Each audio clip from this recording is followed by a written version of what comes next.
नमस्कार, जय हिंद। मैं राजा स्वागत करता हूँ आपका आपके अपने चैनल स्टडी पॉइंट में। हम लोग पढ़ रहे थे ह्यूमन टीथ, जिसमें कि मैंने आपको दांतों के बारे में बता दिया था, मतलब कि टाइप्स ऑफ टीथ बता दिया था। आज हम लोग पढ़ेंगे स्ट्रक्चर ऑफ टीथ। क्लियर है? आइए फिर देर ना करते हुए शुरू करते हैं। सबसे पहले हम स्ट्रक्चर ऑफ टीथ की बात करते हैं, मतलब कि दांतों की संरचना की बात करते हैं। तो आपके सामने दांत का चित्र बना हुआ है, जिसमें कि ऊपर वाला भाग जो कि हमें दिखाई देता है, जो कि दृश्यमान पार्ट होता है, ये वाला भाग, इसे हम लोग क्या कहते हैं? तो इसे हम लोग क्राउन कहते हैं, हिंदी में शीर्ष कहते हैं। और ये भाग एक्सपोर्ड पार्ट होता है, मतलब कि दृश्यमान पार्ट होता है। क्लियर है? अगर उसके नीचे आएंगे तो ये जो जड़े समान दिखाई दे रही है, इसको नेक कहते हैं। जो नेक है एम्बेडेड इन गम होता है, मतलब कि मसूड़ों में धंसा हुआ भाग, जिसे कि हम नेक कहते हैं। क्लियर है? अगर उसके नीचे की ओर आएंगे तो हमको मिलेगा रूट, जिसे हिंदी में जड़े कहते हैं, और ये एम्बेडेड इन द सॉकेट्स होता है। क्वेश्चन ये आएगा, दांत का ऊपरी हिस्सा क्या कहलाता है? तो क्राउन, जो कि एक्सपोर्ट पार्ट होता है। एक्सपोस्ट पार्ट होता है, मतलब कि दृश्यमान पार्ट होता है। उसके नीचे थोड़ा आए तो एम्बेडेड इन गम कौन सा पार्ट होता है? नेक होता है, मतलब कि मसूड़ों में धंसा हुआ भाग कौन सा होता है? तो नेक होता है। इतना क्लियर है? उसके नीचे आएंगे तो आपको देखने मिलेगा रूट्स, मतलब कि जड़े, जो कि एम्बेडेड इन द सॉकेट्स होती है, मतलब कि सॉकेट में धसी हुई होती है। यहाँ तक क्लियर है? आपने सुना होगा इनेमल का नाम। तो देखना, जो दांत होता है हमारा, जो दांत हमारा दिखाई देता है, दांत का कौन सा हिस्सा दिखाई देता है? तो आप बोलोगे क्राउन दिखाई देता है, जिसके कि चारों तरफ ये इस प्रकार से जो लगा होता है उसे कि हम इनेमल कहते हैं। इनेमल का काम क्या होता है? इनेमल का काम होता है चमक का, दांतों की सफ़ेदी का, दांतों में शाइनिंग लाने का काम किसका होता है? इनेमल का। और हमारे शरीर का सबसे कठोर भाग कौन सा होता है? तो इनेमल ही होता है। यहाँ तक क्लियर है? थोड़ा आगे इसी के बारे में देखें।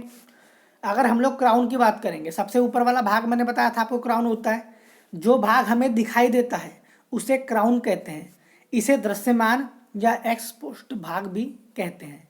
इतना क्लियर है? थोड़ा आगे देखें, नेक की बात करें, जहाँ दांत धंसे हुए होते हैं उसे नेक कहते हैं। यहाँ तक क्लियर है? अगर अपन रूट की बात करें तो सबसे नीचे वाला भाग रूट कहलाता है, तथा हमारा पूरा का पूरा दांत डेंटाइन का बना होता है। क्वेश्चन ये आता है कि दांत किसका बना होता है? आप बोलोगे दांत डेंटाइन का बना होता है, और जो डेंटाइन है वो कैल्शियम का बना होता है। इतना क्लियर है? डन है? थोड़ा आगे हम जाएंगे तो क्राउन वाला भाग डेंटाइन होता है, जो हमें भाग दांतों का जो हमें भाग दिखाई देता है वो क्राउन है। और क्राउन वाला भाग डेंटाइन होता है, उसमें जो कवरिंग बनी होती है, मान लो ये आपका दांत है, तो दांत के आजू बाजू में जो कवरिंग बनी रहती है उसे कि इनेमल कहते हैं। अब इनेमल का काम होता है दांतों को चमक देने का, दांतों को सफेदी देने का, दांतों को शाइनिंग देने का काम किसका होता है? इनेमल का होता है। और हमारे शरीर का सबसे जो कठोर भाग होता है वो भी इनेमल ही होता है। यहाँ तक क्लियर है?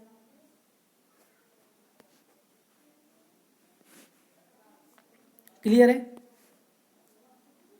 जैसे कि यहाँ पर लिखा ही है, इनेमल के कारण ही हमारे दांतों में चमक, सफ़ेदी, शाइनिंग दिखाई देती है। हमारे शरीर का सबसे कठोर भाग इनेमल ही होता है। क्वेश्चन क्या आएगा? क्वेश्चन ये आएगा, दांतों का ऐसा कौन सा भाग है जो हमें दिखाई देता है? आप बोलोगे क्राउन, जो कि हमें दिखाई देता है। क्राउन के नीचे मैंने आपको बताया था नेक, बताया था, एक बार फिर से देख लो।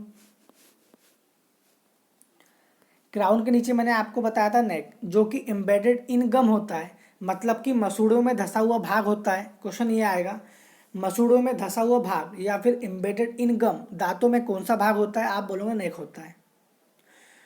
कौन सा भाग दृश्यमान होता है, मतलब कि दिखाई देता है? आप बोलोगे क्राउन दिखाई देता है। क्वेश्चन ये आएगा, एम्बेडेड इन द सॉकेट्स कौन सा भाग होता है? मतलब कि मसूड़ों में सॉरी, जो जड़ों में धंसा हुआ कौन सा भाग होता है, जो जड़ें होती है वो भाग कौन सा होता है, आप बोलेंगे रूट्स। इतना क्लियर है।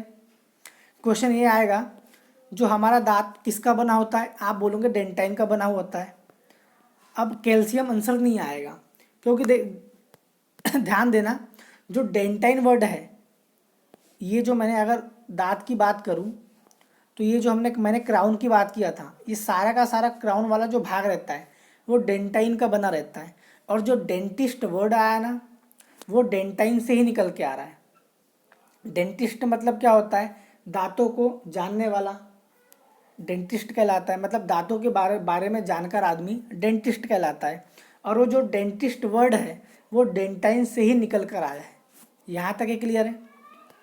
तो मैंने आपको क्वेश्चन बता दिया कैसे कैसे आएंगे। उसके बाद एक क्वेश्चन पूछता है कि हमारे जो क्राउन होता है उसके ऊपर में जो कवरिंग एरिया होता है, मतलब जो कवरिंग बनी हुई होती है, वो क्या होता है, तो आप बोलोगे इनेमल होता है। इनेमल का काम क्या, चमक देने का, सफ़ेदी देने का, शाइनिंग देने का काम किसका होता है, इनेमल का होता है। जैसे कि यहाँ पर लिखा ही हुआ है कि इनेमल के कारण ही हमारे दांतों में चमक, सफ़ेदी, शाइनिंग दिखाई देती है। और मोस्ट इम्पॉर्टेंट क्वेश्चन, हमारे शरीर का सबसे कठोर भाग इनेमल ही होता है। तो ये था स्ट्रक्चर ऑफ टीथ। हमारा दांत पूरा का पूरा ख़त्म हो गया। हमने कल पढ़े, कल क्या पढ़े, हमने पढ़े स्ट्रक्चर ऑफ टीथ पढ़े, सॉरी हमने पढ़े टाइप्स ऑफ टीथ पढ़े। उसमें क्या हमने इंसिसर पढ़े, कैनाइन पढ़े, प्रीमोलर पढ़े और मोलर पढ़े। उसके बाद स्ट्रक्चर ऑफ टीथ आज पढ़े। ये हमारा सारा का सारा दांत ख़त्म हो चुका है, मतलब कि दांत का चैप्टर ख़त्म हो चुका है। वीडियो अच्छा लगे तो लाइक करना, सब्सक्राइब करना और शेयर करना। मिलते हैं अगले वीडियो में। बाय।